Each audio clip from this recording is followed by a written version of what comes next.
అందరికీ నమస్కారం. నేను Bhanu Mekala. Welcome to our channel. R voice Navata. నాకు చాలామంది, నువ్వేం జర్నలిస్టురా బాబు, నువ్వు నిజంగా ఎక్కడ చేసావు జర్నలిస్టు, ఆ? నీకు అసలు జర్నలిజం మీద ఏమన్నా పట్టు ఉందా అని ఈ రకంగా కామెంట్స్ పెడుతున్నారు. అంటే ఆ కామెంట్స్ పెట్టారని చెప్పి నేను ఈరోజు వీడియో చేయట్లేదులే, కానీ ఇలా కామెంట్స్ నాకు ఎవరెవరైతే పెడుతున్నటువంటి ఉగ్రవాదులు ఎవరెవరైతే ఉన్నారో వాళ్ళు బాగా ఆలోచన చేయాల్సిన విషయం కూడా ఒకటి ఉంది. ఈ వీడియోలోకి పూర్తిగా వెళ్ళబోయే ముందు ఒకే ఒక మాట చెప్తా.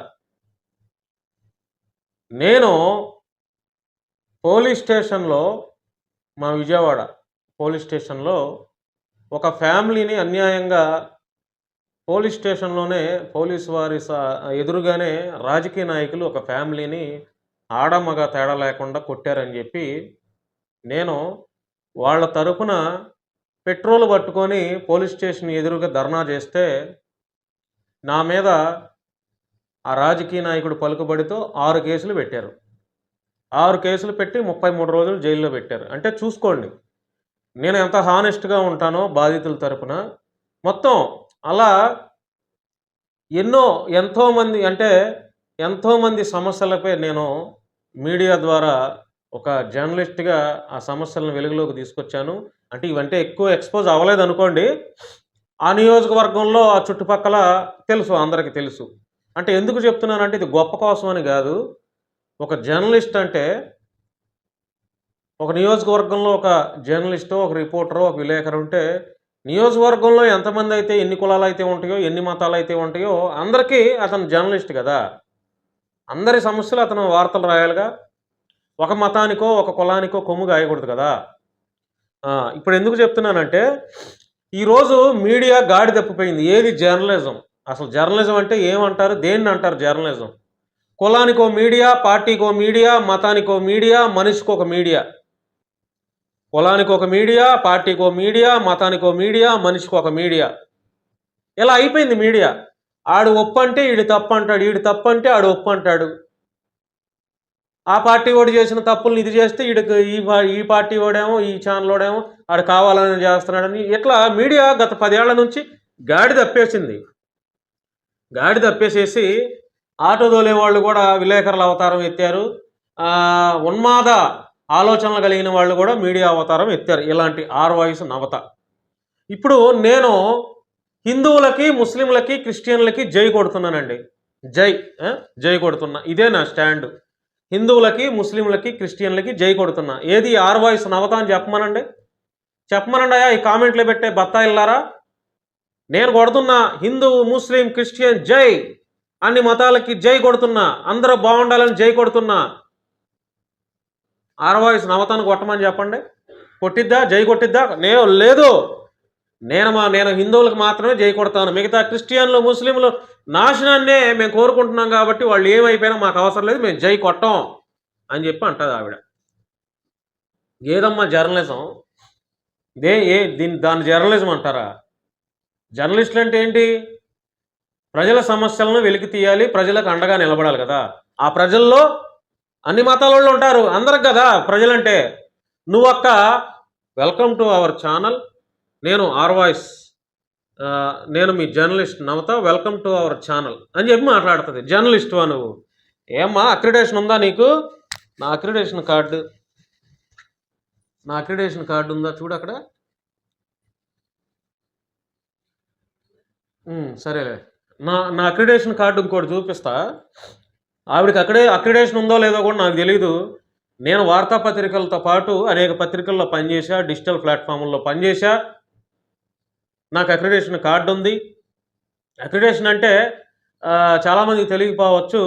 ఒక ముస్లింలకి ఖురాన్ ఎలాగో, ఒక క్రిస్టియన్లకి బైబిల్ ఎలా ప్రామాణికమో, హిందువులకు భగవద్గీత ఎలా ప్రామాణికమో, జర్నలిస్ట్ అనేవాడికి అక్రిడేషన్ అంత ప్రామాణికమండి. పోలీసు వాళ్ళు అయినా సరే నీకు అక్రిడేషన్ ఉందా అని అడుగుతారు.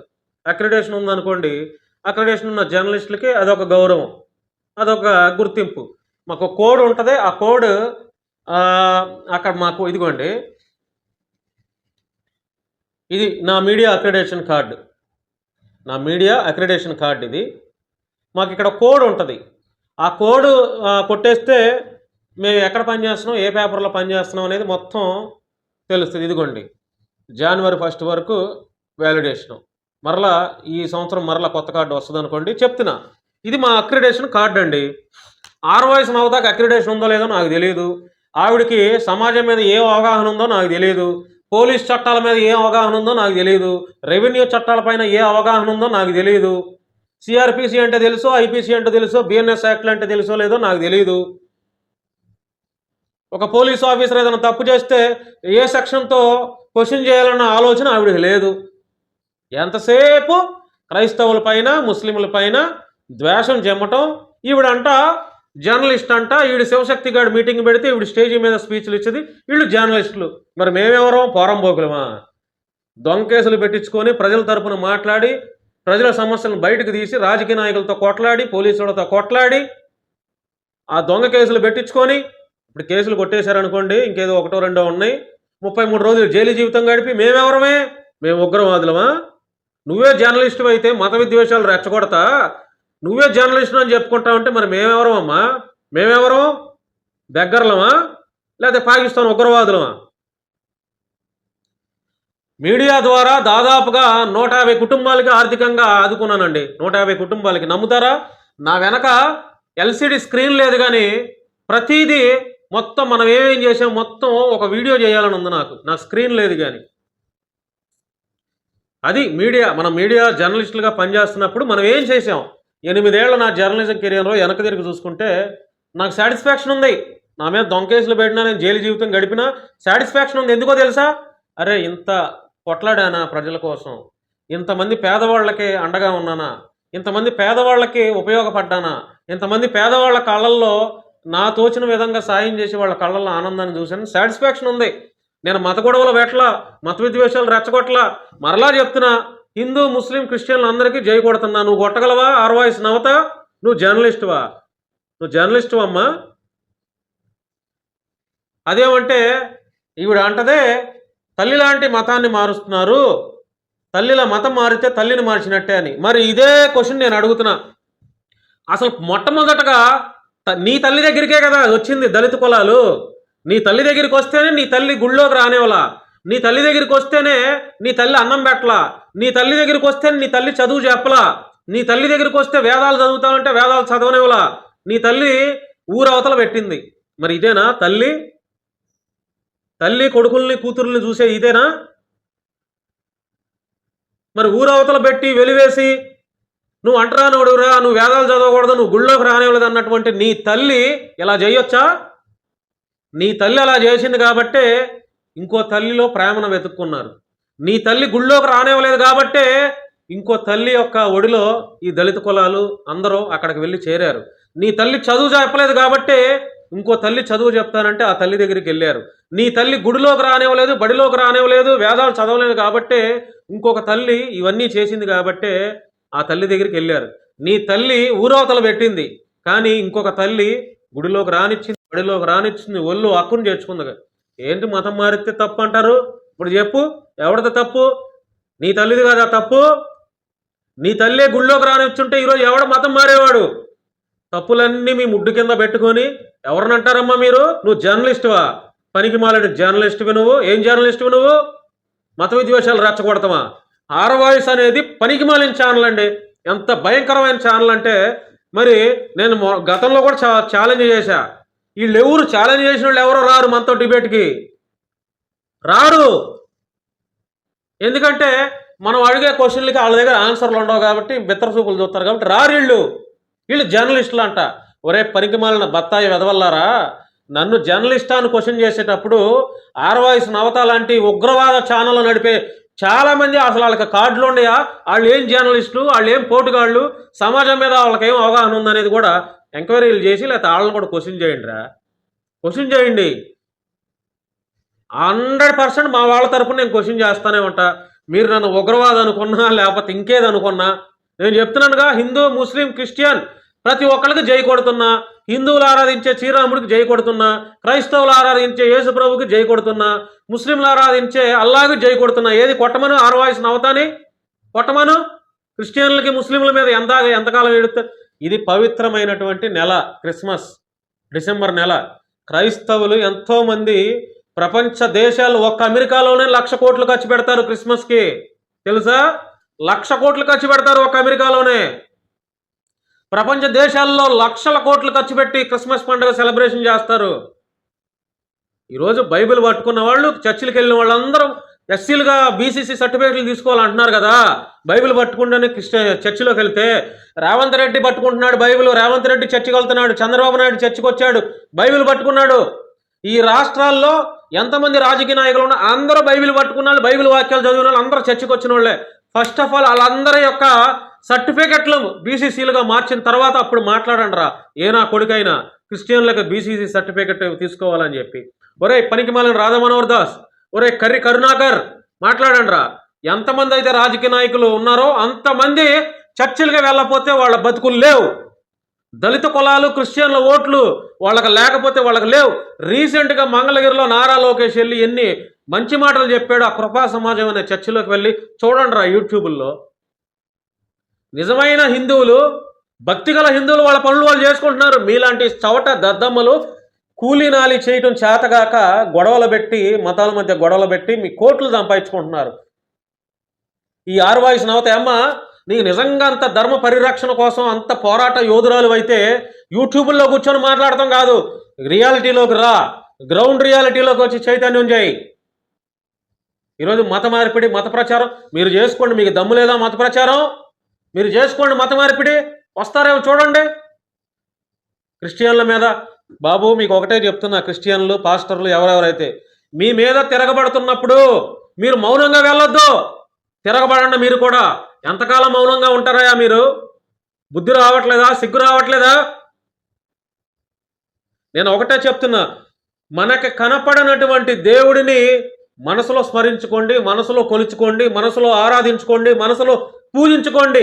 బయటకు కనపడే మనుషులతో కలిసిపోండి, బయటకు కనపడే వ్యక్తులతో స్నేహం చేయండి, బయటకి కనపడేటువంటి వ్యక్తులతో గౌరవాన్ని ఇవ్వండి, ఒకరినొకరు గౌరవంగా ప్రేమగా ఉండండి. కనపడనటువంటి దేవుడిని మీరు మనసులో ఎక్కడైనా కొలుచుకోండి, ఎంత భక్తి అయినా చూపించుకోండి. కానీ బయటకి మనుషులు కనపడుతున్నారు కదా, ఆ కనపడేటప్పుడు మీ యొక్క సామరస్యాన్ని ఒకరికొకరు. ఈరోజు చాలామంది అయ్యప్ప స్వాములు ముస్లింల దగ్గరికి వెళ్ళి వారి యొక్క ప్రేమను తెలియపరుస్తున్నారు. చాలామంది ముస్లింలు అయ్యప్ప స్వాముల పట్ల, హిందువుల పట్ల ప్రేమ కనపరుస్తున్నారు. చాలామంది క్రైస్తవులు కూడా హిందువుల పట్ల, ముస్లింల పట్ల ప్రేమ కనపరుస్తున్నారు. వాళ్ళ మధ్య ఉన్నటువంటి అన్యోన్య సంబంధాలని, మంచి విలువలని ఈ ఆర్వాయిస్ లవత, ఈ రాధా మనోహర్ దాస్ గాడు, ఈ కరుణాకర్ గాడు, ఈ లలిత్ కుమార్ గారు పాడు చేస్తున్నారు వీళ్ళ పబ్బం గడుపుకోవటానికి. వీళ్ళకి తా అంటే తూరాదు, కనీసం ఒక శ్లోకం తెలీదు, ఒక రామాయణం తెలీదు, ఒక మహాభారతం తెలీదు. వీళ్ళంట ధర్మ పోరాట యోధులు అంట. సిగ్గుండాలి. ఆర్వాయిస్ నవత, నువ్వు జర్నలిస్టువా? ఉగ్రవాదం అని పెట్టుకో. పాకిస్తాన్ వాళ్ళైనా ఉగ్రవాదులు ఎప్పుడో ఒకసారి వచ్చి ఇండియాలో బాంబులు వేస్తారు. వీళ్ళు అట్ట కాదు, మన దేశంలోనే ఉండి నిత్యం మత గొడవలు పెట్టేసేసి బాంబులు ఒక్కటే ఇట్లేదు కానీ మత విద్వేషాలు చిమ్మేసేసి భారతదేశాన్ని చిన్న భిన్నం చేసేస్తున్నారు. ఎవడమ్మా మొగుడు కాదు. క్రిస్టియన్లు ఎక్కడే పుట్టారు, ముస్లింలు ఎక్కడే పుట్టారు, హిందువులు ఎక్కడే పుట్టారు. నా కొడుకు కూడా విదేశాల నుంచి రాలా. భారతదేశం ఎవడమ్మా సొత్తు కాదు, ఎవడమ్మా మొగుడు సొత్తు కాదు. అర్థమైందా? ఎన్నో సంవత్సరాల నుంచి క్రిస్టియన్లు, ముస్లింలు ఇక్కడ బతుకుతున్నారు. మీ వల్ల కాదు కదా, మీ తాతలు, మీ జేజముల వల్ల కూడా కాదు ఈ క్రిస్టియన్లు, ముస్లింలని ఈ దేశం నుంచి పంపించడానికి. అల్ల కల్లోలం అవుతుంది. టచ్ చేయండి క్రిస్టియన్లని, ముస్లింలని. ఈ నా కొడుకులు ఎంతసేపు క్రిస్టియన్ల మీద దూషణలు చేయటమే తప్ప, ఈ రాధా మనోహర్ దాస్ గారు పబ్లిక్గా అనమనంటే ముస్లింలని ఊచకోత కోస్తారు. ముస్లింలు భయం. ముస్లింలు అంటే, క్రిస్టియన్లు అంటే పాపం ఏంటంటే వాళ్ళు ఏంటంటే హ్యుమానిటీ లెవెల్స్తో పోనీలే దేవుడు ఉన్నాళ్లే, దేవుడు చూసుకుంటాడులే అని తగ్గింపు స్వభావంతో ఉంటారు కదా. అందుకని ఇలాంటి పనికి మాలిన బెగ్గర నా కొడుకులు ఈ రకంగా రెచ్చిపోతున్నారు.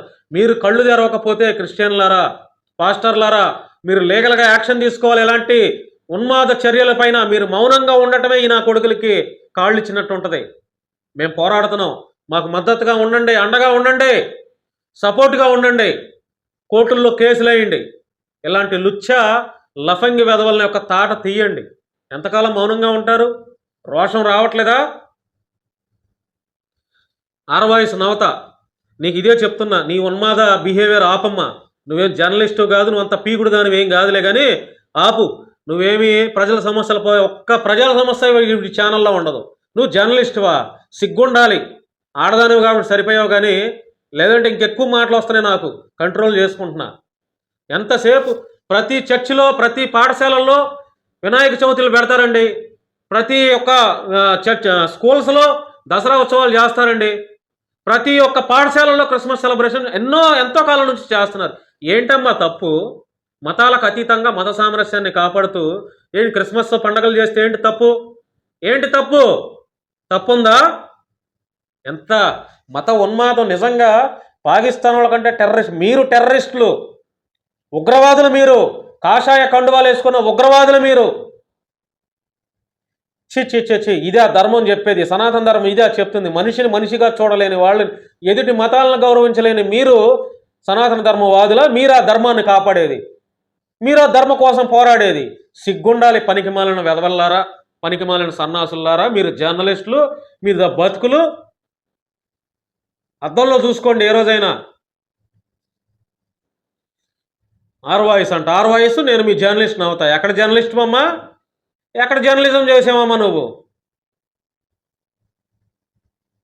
ఎంతసేపు మతం మతం మతం మతం, ఇంకొక వీడియో లేదు, ఇంకొక టాపిక్ లేదు. ఎంతసేపు మతం మతం మతం మతం. మీరు అంత మత ధర్మం కోసం పోరాడేది. మీకు ఫోన్పేలు, జీపేలు ఎందుకమ్మా? అకౌంట్ నెంబర్లు ఎందుకు? మీ సొంత డబ్బులు ఖర్చు పెట్టుకోవచ్చుగా. మీకు అంత మత పిచ్చి, అంత ధర్మం మీద హక్కు, అంత పోరాటం, నా ధర్మం నాశనం అవుతుంది అనుకుంటే జేబులో డబ్బులు తీసి పెట్టచ్చు కదా. ఏ సత్తా లేదా? పెట్టలేరా? పెట్టలేరు. ఎందుకు పెడతారు? ఎందుకు పెడతారు? మీరు పెట్టలేరు కాబట్టి, మీరు దోచుకోవడానికి దాచుకోవడానికి వచ్చారు కాబట్టి, మీరు పోరాట యోధుల్లాగా కలరింగ్లు బిల్డప్లు ఎత్తున్నారు కాబట్టి అకౌంట్ నెంబర్లు అడుక్కుంటున్నారు. మీరు డిజిటల్ బెగ్గర్స్ మీరంతా. రైట్, అంతేనండి నేను చెప్పేది. ఇంకా థ్యాంక్ యూ. ప్రతి ఒక్కళ్ళు కామెంట్ చేయండి. ఇది మన సెకండ్ ఛానల్. లైక్ చేయండి, షేర్ చేయండి, ఈ వీడియో అందరికీ పంపించండి. ఒక 2 రోజుల్లో మన పాత ఛానల్లో మరలా వచ్చేస్తుంది. ఆ పాత ఛానల్లో కూడా వీడియోస్ అప్లోడ్ అవుతాయి. థ్యాంక్ యూ అండి. Thank you so much.